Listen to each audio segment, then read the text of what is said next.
Yeah. Hi all. Welcome back to the final live session for AI KRR. So first of all, is my audio clear and is my screen visible?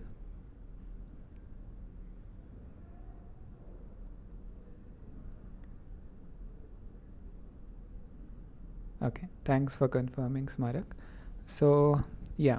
Uh, so we have already discussed contents from week 1 to 12, right? In the previous 12 live sessions that we have had. And today we are having an extra session where we'll be covering all the weeks from week 1 to 12. We'll be looking at some representative questions from each week that I felt would be a good refresher on the kind of questions to expect from each week. And so yeah, let's go ahead with that. There'll be around some 17 or 18 such questions, so let's discuss those first, and after that, if we have any time left, we can also discuss some more questions which you might have in your mind as well. Okay, so yeah, without any further ado, let's get started. So a couple of these questions will be very easy because you would have already gone through the week's contents, right? So this is the first question is in front of you. This is, I think, from week 0, right? So you're given this figure over here consisting of some triangles, circles and pentagons, and you have to select which of the following statements are true in the domain that is shown in the figure. Okay, so which of these following options do you think would be correct?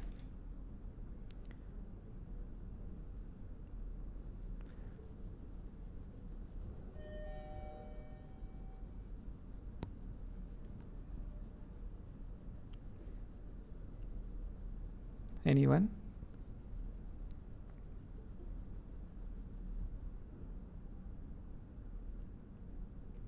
ACE.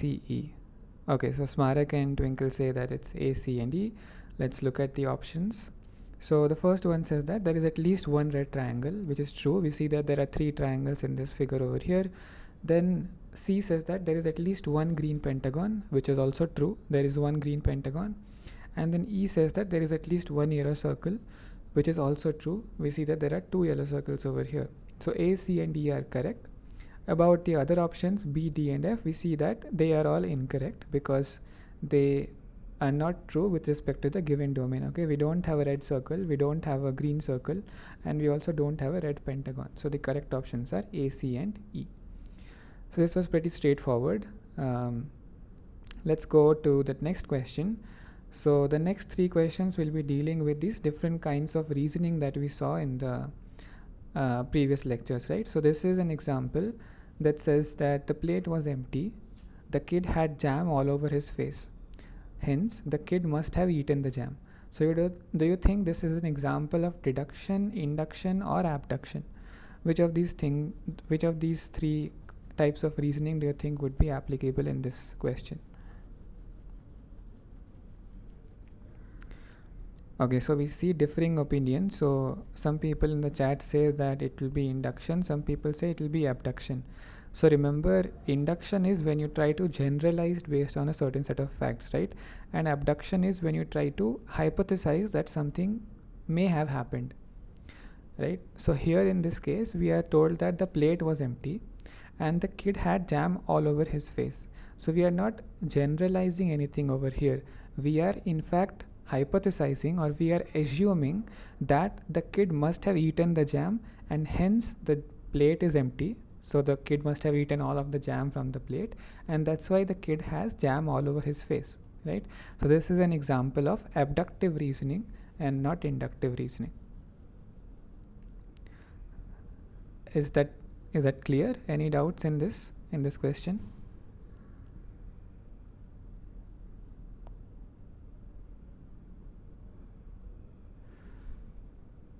Okay, if not, then that's great. Let's move on to the third question then. So the third question tells us Tom is a white cat, Purr is a white cat, Kitty is a white cat, hence all cats are white. So which of these options do you think would be correct now?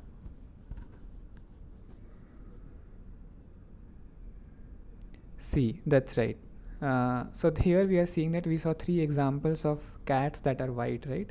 So based on this we are making a generalization, and we are saying that, see, because we saw 3 cats that are white, all cats are supposed to be white, right? So this is an example of inductive reasoning.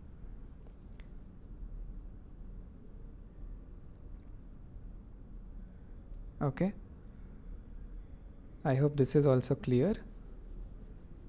If not, please let me know. The next question is also a similar question. So now we are told all kids have a toy and Annie is a kid. Hence Annie has a toy. So which kind of reasoning are we following over here? Is it deduction, is it abduction, or induction? A, that's right. Thanks for your answers. Yeah, this is an example of deduction where we see that we have the statement all kids have a toy, so we can frame it in terms of an implication, right? It can be like P implies Q, where P is that person is a kid and Q is that the person has a toy. So if a person is a kid, this implies that he or she has a toy. And then we have another statement which says that Annie is a kid, which means P. Okay, so we have P implies Q and P. Using that, we use modus ponens and imply Q, which is Annie has a toy. Okay, so this is an example of deductive reasoning. So I hope that was also clear, and it's great to see that all of you have correctly answered it as well. Let's move on to the next question, which tells us the logic machine is a set of rules of inference operating on a given set of sentences. We say that the logic machine is sound and complete if which of the following are true.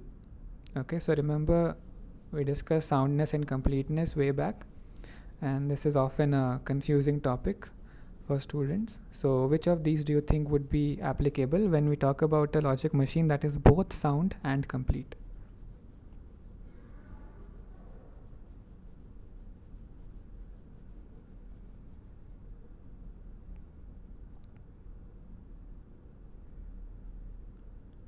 So remember we are talking about both soundness and completeness, right? So if it was only sound, then it would have been it can derive only true sentences and no false sentences. If it was only complete, then it would have then we would have said that it can derive all true sentences and maybe some additionally false sentences.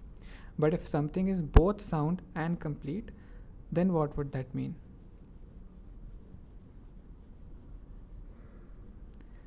If you find the intersection of the definitions that we just saw, that's right. As Varun says, soundness refers to it can derive only true sentences and no false sentences, and completeness says that it can infer all true sentences, but it may infer some false sentences as well. So if we combine both these, we would say that a logic machine that is both sound and complete will derive only true sentences, no false sentences, as well as all true sentences. Okay, it will derive only true sentences because it is a sound machine. It will derive no false sentences because it is a sound machine. It will derive all true sentences because additionally to sound, it is also a complete machine. Okay, so the correct options in this case would be A, B, and C. Is that clear? Any doubts?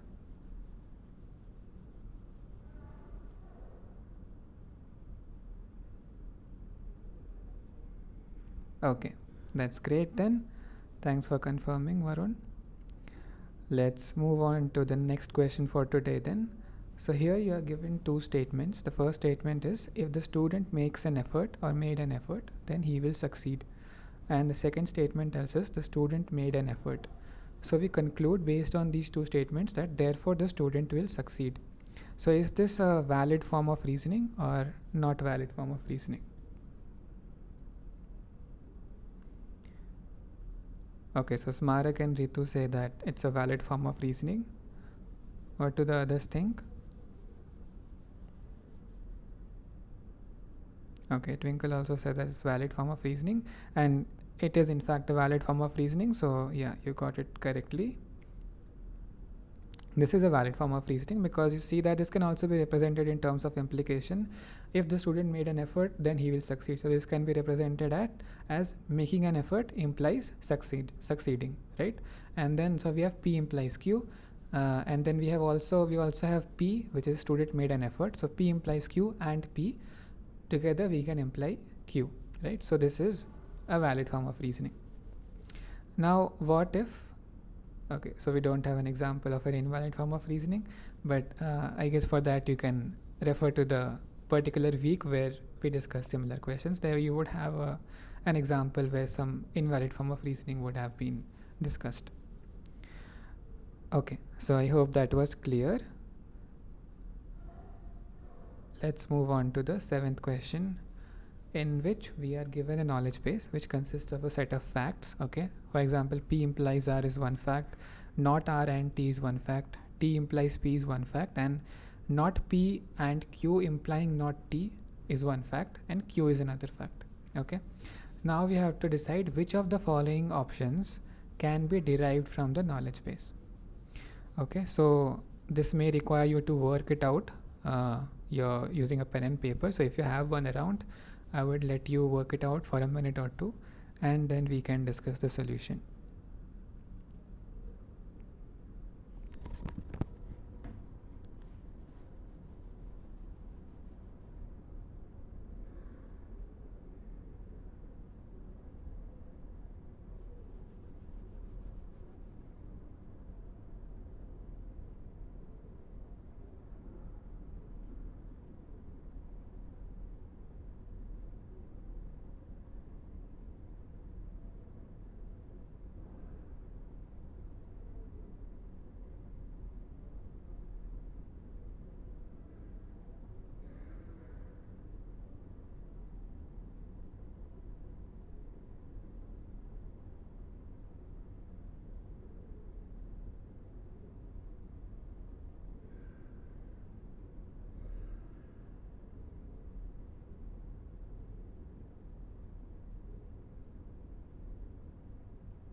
Okay, any answers?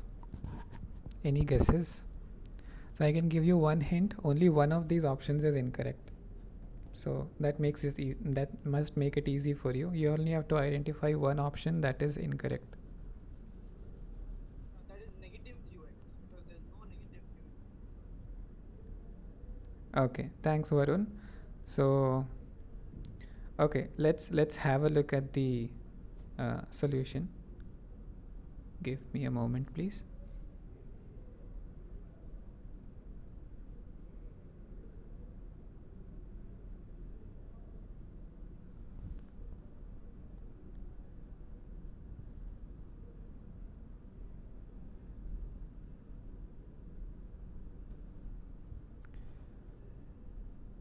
All right, let's try to solve it step by step.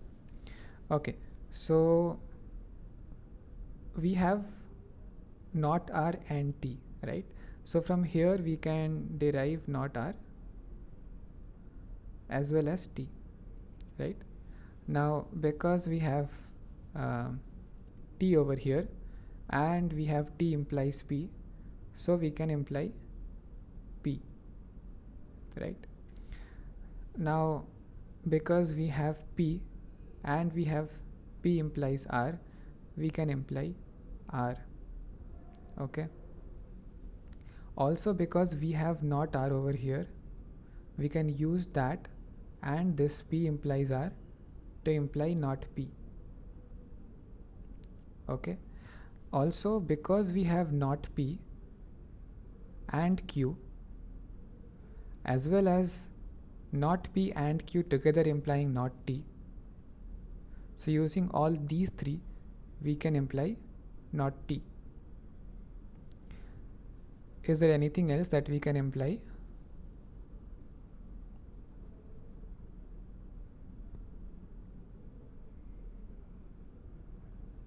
I don't think so. So now let's go back to our options and see that which of these we were able to derive. Okay, so we derived R. Okay, so A is correct. We derived not R, that is correct. We derived not P, we derived not T, and we derived T as well. The only thing that we didn't derive was not Q. Hence the incorrect option is D, not Q, like Varun said, and all other options are correct. Okay, any doubts in this question?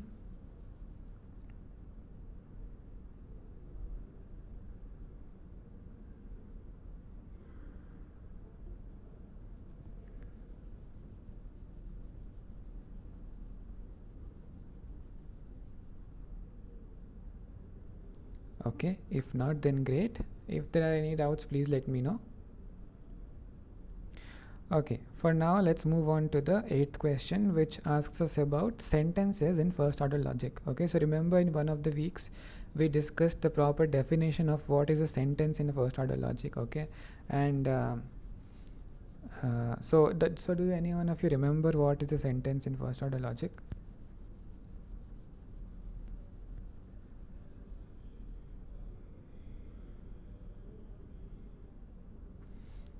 Okay, it had to do something with terms and functions and formulas, right? Okay, so I'm assuming that you are all familiar.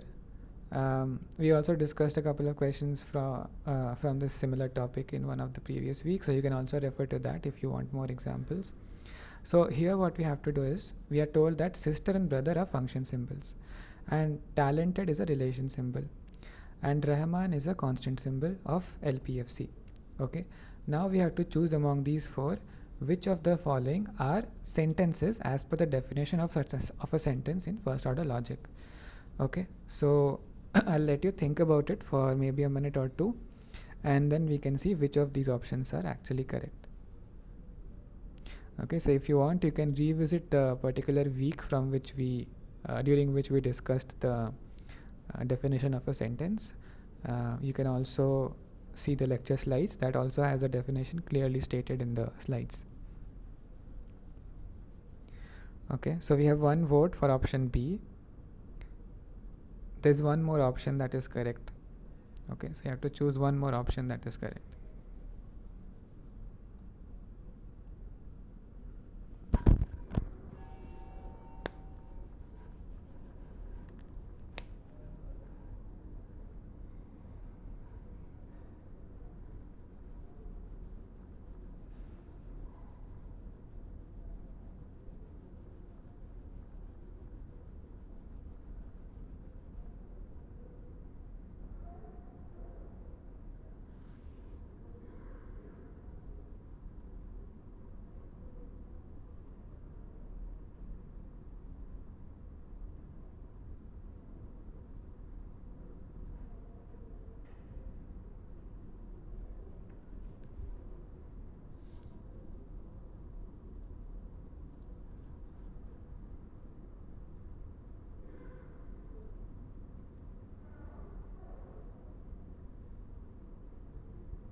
Okay, so just for a refresher of what a sentence and formula is, so if you remember from the lecture slides, a formula of LPFC without free variables is a sentence of LPFC. Okay, so for something to be a sentence, it has to be a formula and it has to have no free variables. Okay, these are two conditions. Now, in turn, what is a formula? Okay, so for that you have to go to the definitions of a formula, and then for understanding what a formula is, you have to go to the definition of a atomic formula, a term, and finally constants, which is rudimentary. Okay, so just a refresher.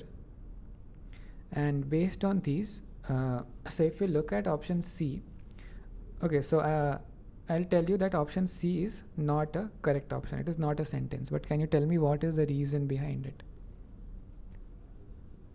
X is not defined for. As in like for all x or something. That's right. Quantifier is not there. That's right. Quantifier is not there, and hence it is a free variable, right? It is not bound. So x is free to take any possible values. So this cannot be a sentence in FOL. So thanks Varun and Smarak as well. And so the other incorrect option is option D. Can anyone tell me why that is the case?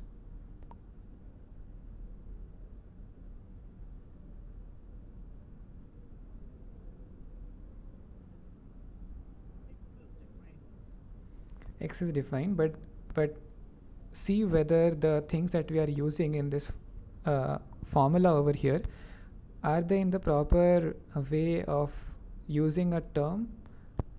Are we using terms properly? What we are using is,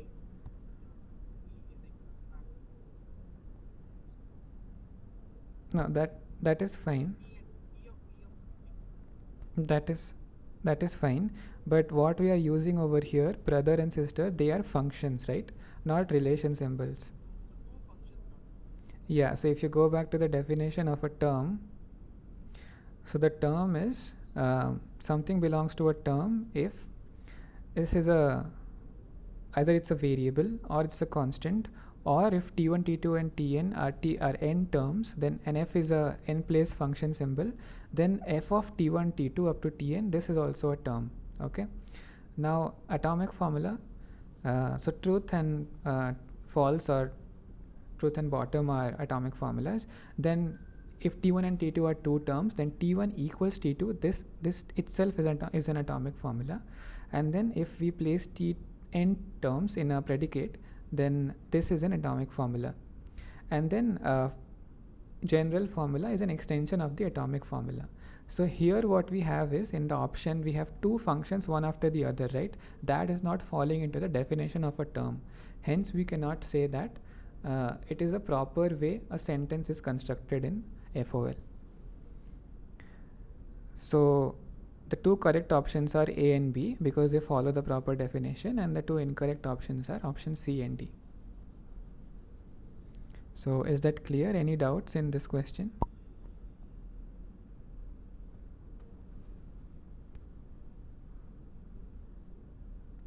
Okay, thanks for confirming, Ritu.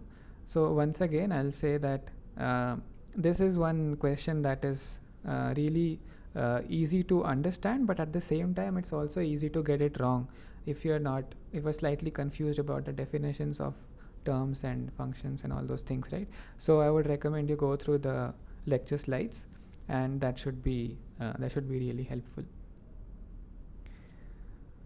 Okay, so let's move on to the next question then. So now we have to select which of these options. We are given 5 options. We have to select which of these are in CNF. So does anyone remember what is CNF?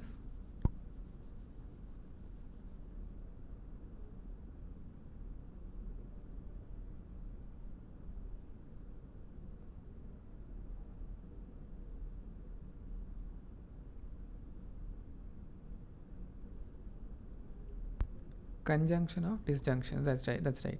So essentially it's a conjunction of clauses, and those clauses in turn can be either a disjunction of literals or literals themselves or negation of literals, right? So that is the definition of CNF, conjunctive normal form. and you have to select which of these 5 options are following that particular format of CNF.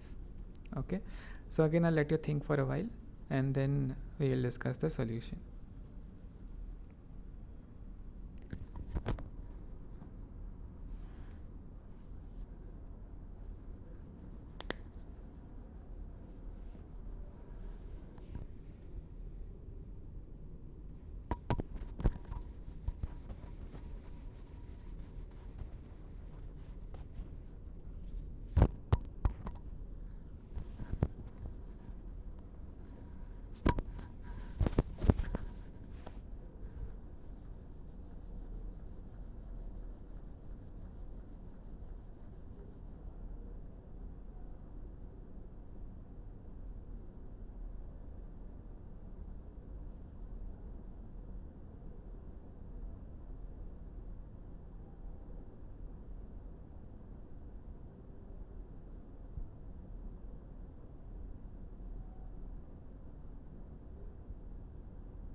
Okay, so we already have a couple of answers in the chat box. Thanks, Marak and Ritu.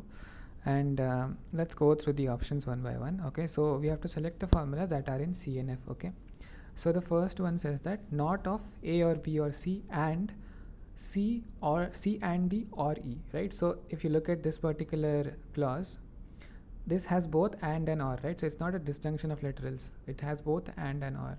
So this can't be CNF form, right? So A is incorrect. Option A is incorrect. What about option B? Option B says that A and B and C and D, right? So this is a conjunction of 4 different literals which are A, B, C and D. So this is following the definition of CNF. So B is correct. Then let's look at C.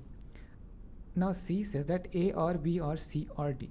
Now, okay, this is actually following the CNF form, but how many clauses are contained in this particular CNF? Can you tell me that?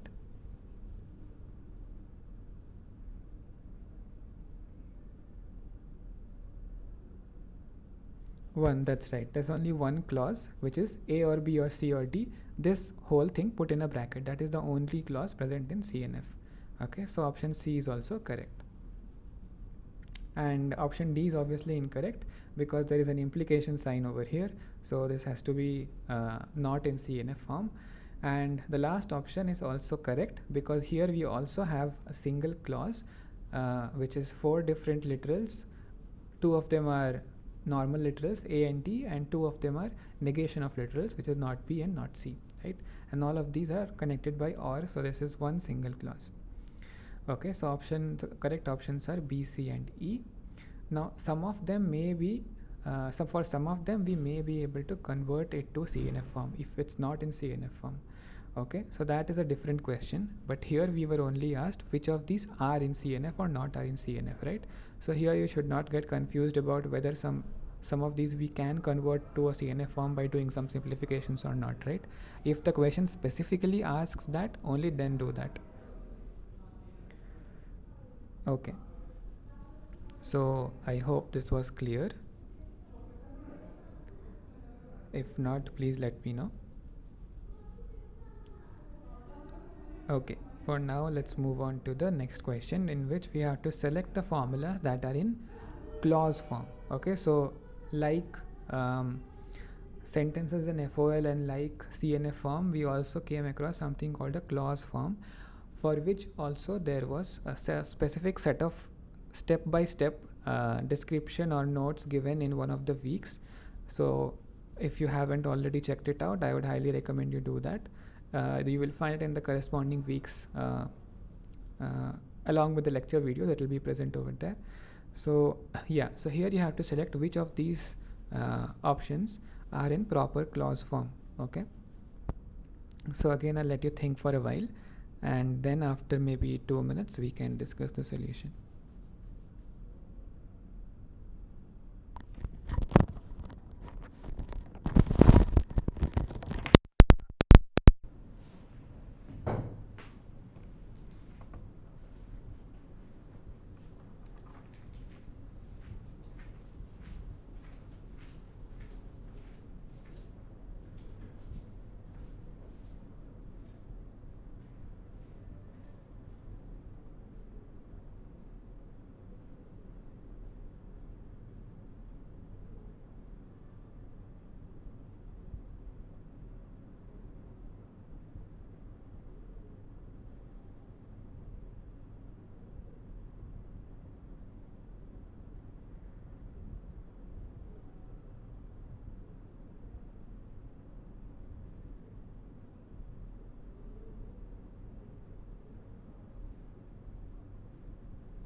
Okay, so we have a couple of answers in the chat box, right? And so mostly you all are correct, but there's only one option that is incorrect over here, and because of which the last option is also incorrect. So if you look at option C, can you identify why it is not in clause form? Remember, you have to perform some simplifications as one of the steps uh, when you arrive at the clause form. Why is not defined? Why is not defined? True. Also, there is an implication present over here. So both these reasons, because of which option C is not correct.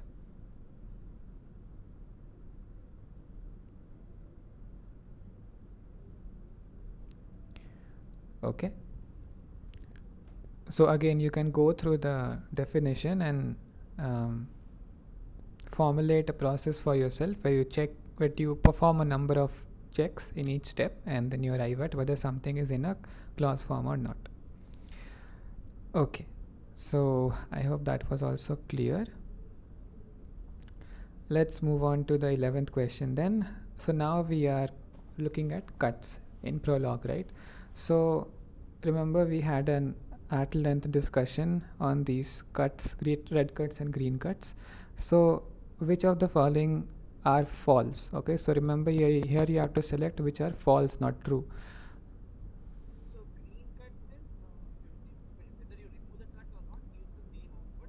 Red means there will be difference in the output. That's right.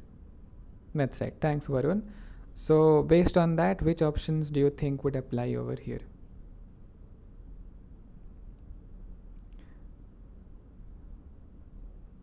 green cut does not change output. Okay, so A is correct. Removing the cut, green cut does not change output. Removing the red cut changes the output. But remember, so this was the trick in the question. The question asks us which of the sentences are false. Reverse. Exactly, yeah. So I just put in this question so that you are aware of these kinds of tricks that may be appearing in some of the questions. So the correct options in this case would be B and D, because we have to select the false sentences. So actually removing a green cut does not change the output of the program, but here because we have to select the false options, we will select option B and option D, where option D says that removing a red cut does not change the output of the program. Okay, I hope that was clear. Any more doubts in this one? If there are two cuts like green and red, what do you find? Red cut means different solution, green cut means same solution. So Both some program have both red and blue. that's right. So in that case, what you have to do is you have to think of it. So let's say there are two cuts in the program. Okay, one of them is a green cut, one of them is a red cut. Now, in your mind, you formulate different variations of this program. In one variation, you remove only one of the cuts. Okay, and then you see whether the program is changing or not. In another variation, you remove only the second cut. Okay, and then you see whether the program is changing or not. In yet another variation, you remove both the cuts and then check whether the program is changing or not. So based on these different variations that you test out, you will be able to understand removing which cut is causing an issue and removing which cut is not causing an issue at all. Okay, based on that, you'll be able to infer which of them is red or green cut. And also, like I had mentioned before, there are some red cuts that can be converted into a green cut by doing some certain modifications in the code. Okay, so that can also be a possible case. Okay, thanks for your question. Okay, so if that was clear, then you can move on to the next question. This concerns with the working memory that we had, rule based inferences and working memory that we had seen in one of the lectures, one of the weeks, right? So here you are given a certain rule over here. This rule's name is p vaccine 1a. Okay, the prerequisites for this rule are that a person x should a person with an id x should be eligible. Okay, eligible id x, and today date y. Okay, so the date should be y, and if this is true, then we add this additional fact to our working memory, which is first dose for the person with id x, and the next dose is y plus 30 days. So in 30 days another dose. Okay, so this is the rule over here, and we are also given the working memory, which consists of 4 elements. But here what you have to answer is how many classes are present in this particular rule. So for this you have to go back to the definition of not the definition but the structure of a rule as defined in the lecture videos. So identify which of the classes, which of these parts of the rule over here correspond to a class name, and then tell me how many classes are there.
Okay, so just a refresher of the structure of rules as given in the lecture video. So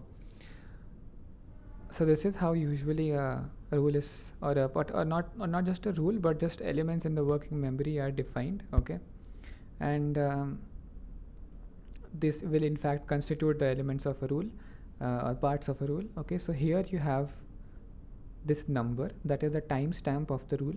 Okay, then you will have this particular part, which is the class name. Okay, so here the class is next, this class is total marks. Okay, this class is array. Okay, then you have attribute, so anything with a upward arrow in front of it, that is an attribute. Okay, and each attribute can take value. Okay, so this is the value. Immediately the thing that follows immediately after an attribute is a value. So here the attribute rank takes value 1, here the attribute student takes value Sangeeta, here attribute marks takes value 97, and here attribute rank takes value nil. Okay, so on and so forth. Now based on this definition, which uh, which of these do you think are classes, and how many classes are there? So don't just look at the prerequisites of a rule, also look at the uh, part of the rule after the arrow mark. Okay, that may also contain a class.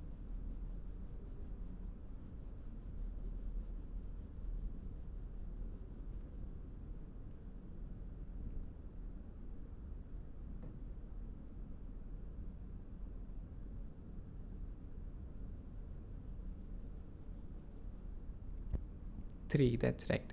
So the first class is eligible, which is the first prerequisite in the first prerequisite. The second class is today, which is in the second prerequisite, and the third class is first dose, which is in the result of the rule. Right. So the three classes are eligible, today, and first dose.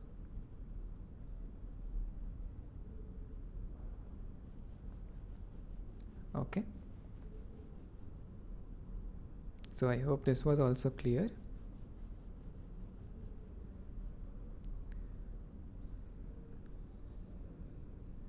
Okay, then let's move on to the 13th question then. So this question asks us, we have to select the correct first order logic representation of this statement, all kids are innocent. Okay, so remember there is an all over here. Okay, all kids are innocent. So which of these do you think would be the correct FOL representation?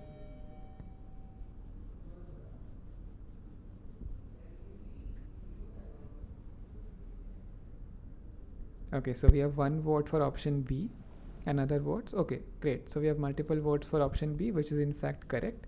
So because there is an all over here, there will be a universal quantifier for all x, and we are saying that all kids are innocent. So any x that is a kid, it is implied that that will be innocent, that x will be innocent, right? So the correct option is option B. All kids are innocent. Okay, any doubts there?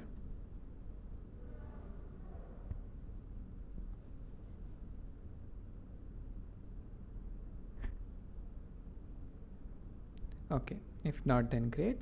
Now let's look at a counter question, a different approach to the similar question. So here we are given some people are funny. So here we don't have all, we have some. Okay.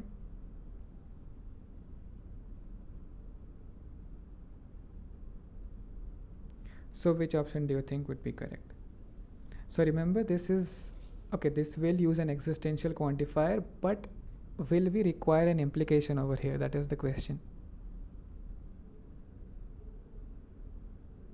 So we are not saying that anyone who is a person is funny, right? There may be some people who are funny, there may be some people who are not funny. That's right. So here we require an and, not an implication, right? Because if we use an implication, that means that any person who is any x who is a person, by default that person will be funny, right? That is not what this sentence is telling us. It's just telling us that some people are funny, right? So the correct option would be option C. there exists X such that X is a person and X is funny. Okay, there may be a case that there exists X such that X is a person and X is not funny. That is also true. That's why option D is not exactly correct. Okay, any doubts in this question?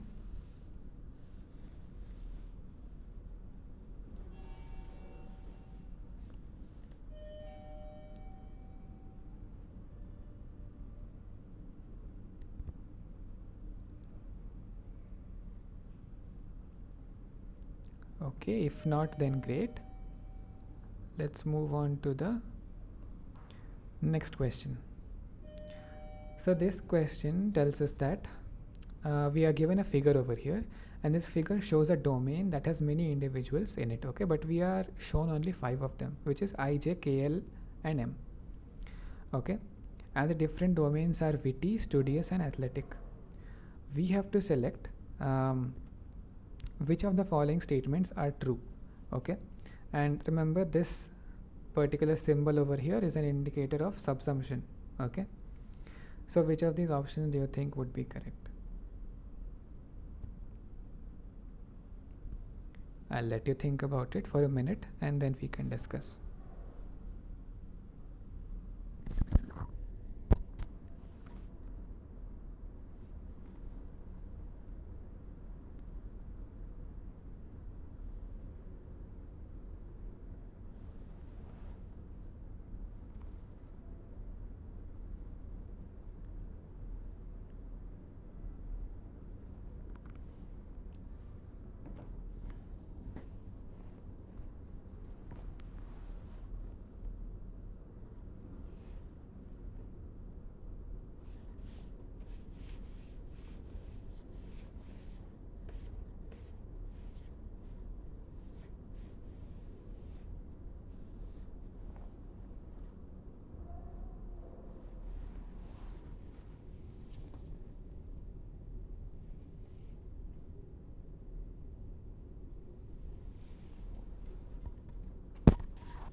Okay, so we already have a couple of votes and I think all of you are correct. So if you look at the figure over here, we see that witty, this green box over here, this is a part of this larger blue box which is athletic, right? So everyone, any individual who would belong in this witty class or witty set would also belong to the athletic set. Also, anyone who belongs to this witty set would also belong to the studious set, which is the horizontal set that is given over here. Okay, so this means that options A and B are correct. Okay, witty subsumes or is subsumed by athletic depending on the definition of this operator, and similarly witty is also a subset of studious. Okay, now what about option C? Some athletic people are not studious. Okay, so if we look at this particular part of the set where J and K individuals are contained, then these people are outside the set of studious people, right? So we can say that there are at least some people who are athletic but who are not studious. Okay, so option C is also correct, but all studious people being athletic is not true, because we know that there are people like L and M who are not in the athletic set. Okay, so all studious people are not athletic, so option D is incorrect and the correct options are A, B and C. Okay, so any doubts in this question?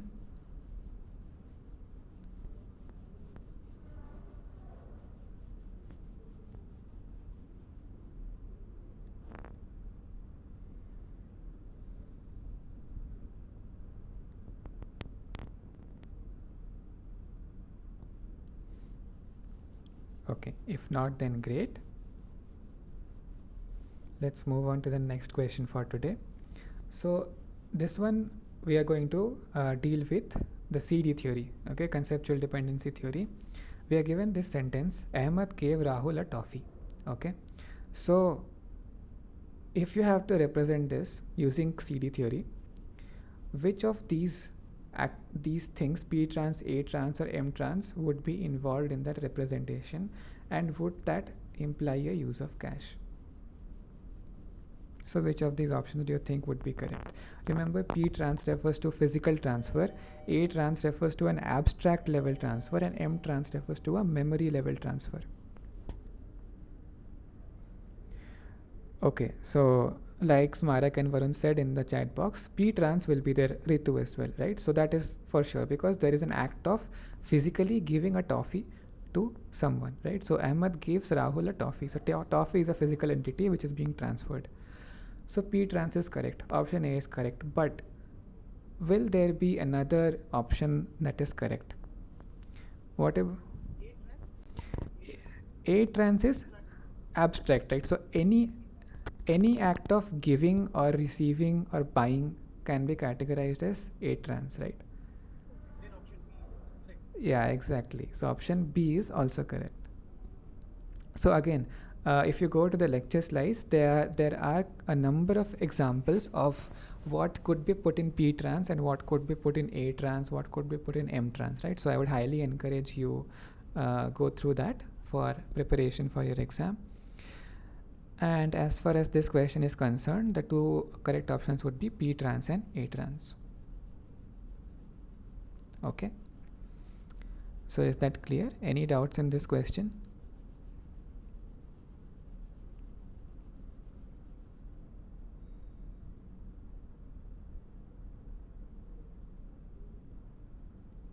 Okay.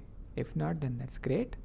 Let's move on to the 17th question, which is concerning this inheritance network that we saw in the yesterday's live session itself in week 12, right? So here you are given this inheritance network and you have to decide whether any of these options are true or not. Okay, so we have to choose whether this node B preempts the edge C to D, okay, or whether B to D, this edge is redundant or not. Okay, so which of these do you think would be correct? Okay, so Balaji says that B to D is a redundant edge. What do the others think?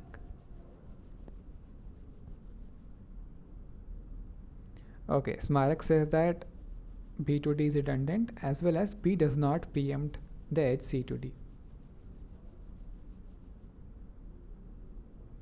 So this in fact is correct. So yeah, so the correct options are B and C. And why is that? So let's look at preemption first. Okay, so what was the definition of preemption? So if some node had to preempt this C to D edge, then, or let's say if node B would have preempted this edge C to D, then this edge B to D would have been a negative edge, right? Not a positive edge, because to preempt a positive edge we need a negative edge, and to preempt a negative edge we need a positive edge, right? Since both these edges C to D and B to D are positive, hence B does not preempt C to D. And as far as redundancy is concerned, we see that we can follow this logic, right? A is a B, B is a C, and C is a D. And from this itself, we know that B is also a D. So this extra edge from B to D is not adding any additional information. Also, there are no negative paths or edges from A to any of this C or D, right? So we can safely say that the edge B to D is a redundant edge. Okay, so if there is any confusion, you can revisit the definitions as given in the lecture slides, or as we discussed yesterday or day or before that, maybe not yesterday, the week before that, from week 11 I think, or maybe yesterday, I can't I can't remember. So one of these weeks, week 11 or 12. Yeah, so the correct options are B and C. Any doubts in this question? 10th week. Okay, thanks Ritu.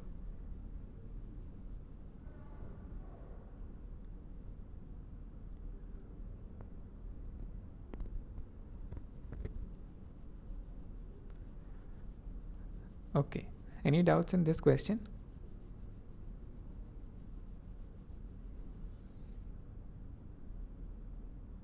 Okay, if not, then that's great.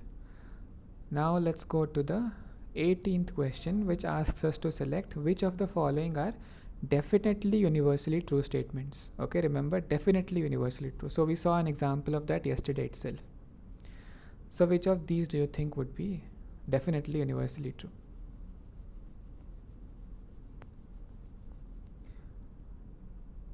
Okay, so Smarak asks an example of A trans that is not P trans. So if we have a sentence like, um, so initially we had Ahmed gave Rahul a toffee, right? So if we have something like Ahmed bought something, okay? So here an act of buying is there, or an act of giving is there, or Ahmed gave something, right?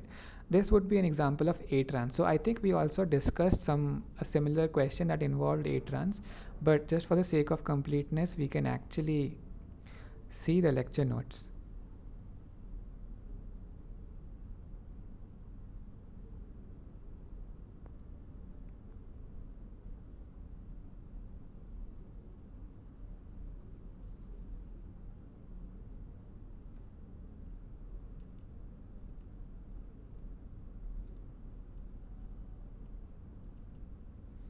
Okay, so the transfer of an abstract relationship such as possession, ownership, or control. So anything that includes give, take, or buy, that would be an example of A trans. Okay, so I hope that was helpful, Smarak. Exactly, yeah, like ownership of a house. Okay, so coming back to the question that we had at hand, so we already have a couple of solutions. So Varun says it's A and E, Twinkle says it's E, Ritu says it's A and E. So let's look at the options. So the first option is all men are mortal, which is universally true. So this is definitely universally true. Then we have all dogs are pets. This is not true, right? There are wild dogs that are not pets. So this is not definitely universally true. Similarly, option C is also not correct. All sea creatures are fishes is also not true. All fruits are eatable is also not true. But the earth revolves around the sun. This is definitely universally true. So the correct options are A and E. Okay. I hope this was clear. This was also pretty straightforward.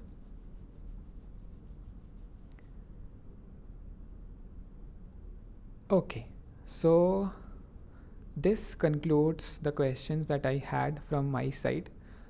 So before we move on to any doubts that you might have, I would just like to wish all the very best to all of you for the exam, as well as whatever courses or whatever endeavors that you are going to pursue here on after. So yeah, all the very best. Do the best that you can, and yeah. So now, is there anything else that you would like me to discuss before we close the session?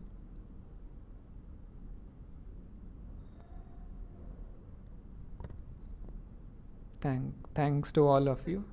event catalyst that there are like words like gave, happens, give. So I mean many words are there. So where do I find this list of all words? Do you mean conceptual dependency theory or? No. Like there are words like happens, cheats, give. So there are words. Event catalyst. So where do I find which is the perfect ones or which is not perfect ones? In event calculus? Okay. Let's go Like to the. actually, yeah, it's in the question. It's in the week 12 actually. But I'm just asking where do I find this list?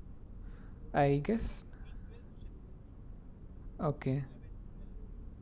Yeah. So I won't discuss the question because the deadline is Yeah, still.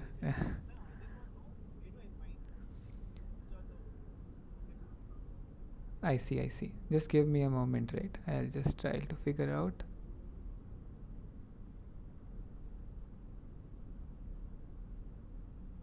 So are you referring to these things, like a fluent, Yes, yes. an event, or things like that? No. For the cheats, something else.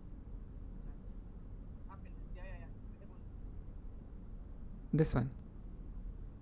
Yeah, happens, birthdays. Yeah, those things. So these will be there in these slides itself.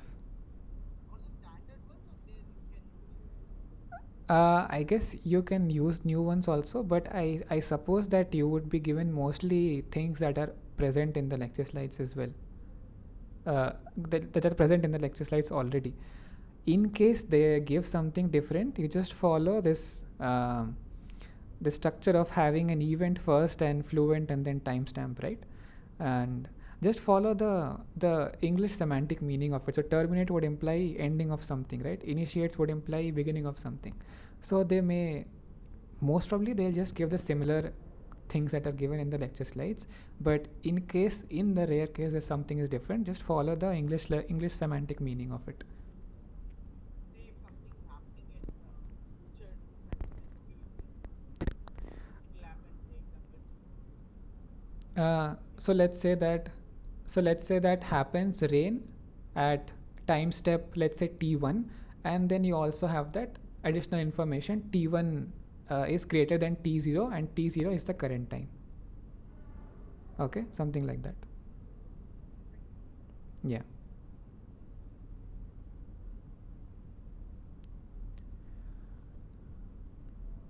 Is null clause a valid CNF? What would be the answer?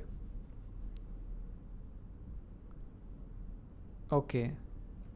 So, was this a question in the assignment? Yes, sir, I think it was in the assignment, but I can't remember the week. Okay. I think it would be one of the weeks that has CNF. Let's go and check that.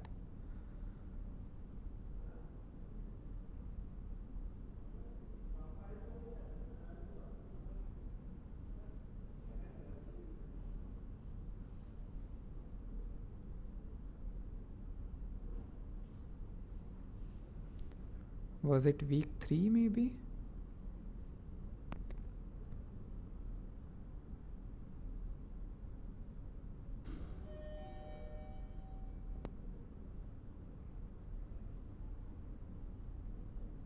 Okay, maybe not.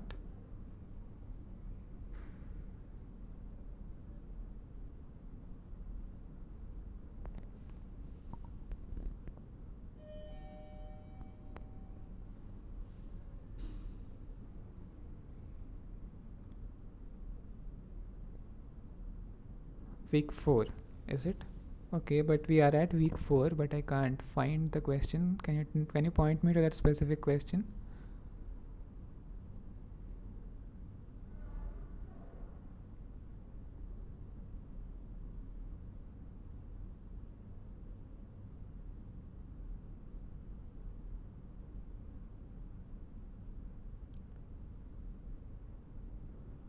Okay, let's check week 5.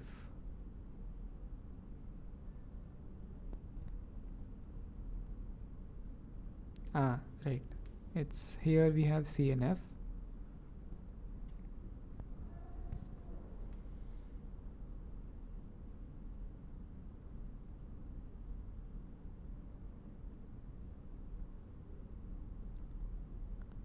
But here you don't have a question about null clauses, right?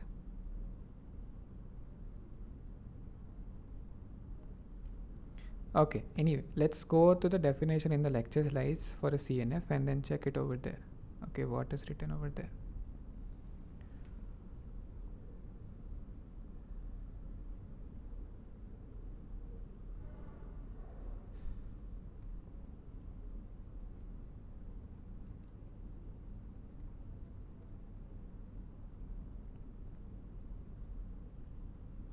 Okay, so this says that formula F is in CNF if F is a conjunction, and the formula is a conjunction of clauses where each clause is a disjunction of literals. So this is a disjunction connected by ORs, and each DI is L or not L, right? So, so it clearly says that each of these, a clause should be made up of some disjunction, and each of these DIs should be a literal, right? So, based on this, it seems like if there is nothing over there, then we cannot say that that is a clause, and hence we cannot say that is in CNF. So, as of now, my understanding says that a null, if null referring to there is nothing over there, then that should not be a CNF. But Yeah, you can also verify this through the discussion forum with Bhaskar and Sir once, okay? Because there is a small possibility that I am wrong. So just for that, it's good that you get this verified through the discussion forum as well. Yes, sir. So, sir, null clause mean if there is nothing. That's what it seems to me. Yes, sir. But I can't remember it was exactly in CNF or in some other way, but it was there, and I had that marked the null clause as one answer, but I had got partial marks because it was showing that it was a correct answer one. Oh, is it? I can't remember it was exactly CNF or something else, but null. There was an option called null clause. I see. Um, okay, then I'm not sure. It may be referring to the clause form question also. Uh, but yeah, yeah. But in either case, I guess it's better to get this clarified with Bhaskar and Sir. Yes, sir. Yeah. Thanks for your questions, Marak. Okay. Anything else?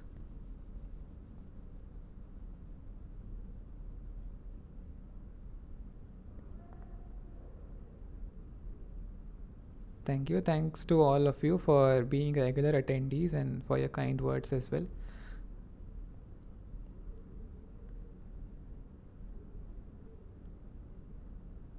Hello, sir. Is Yeah. there any session at 23? At 23rd April, you mean? Yes, sir. No, I don't think so. At least I am not conducting any session. If in case NPTEL team is organizing something, then I am not sure. Okay.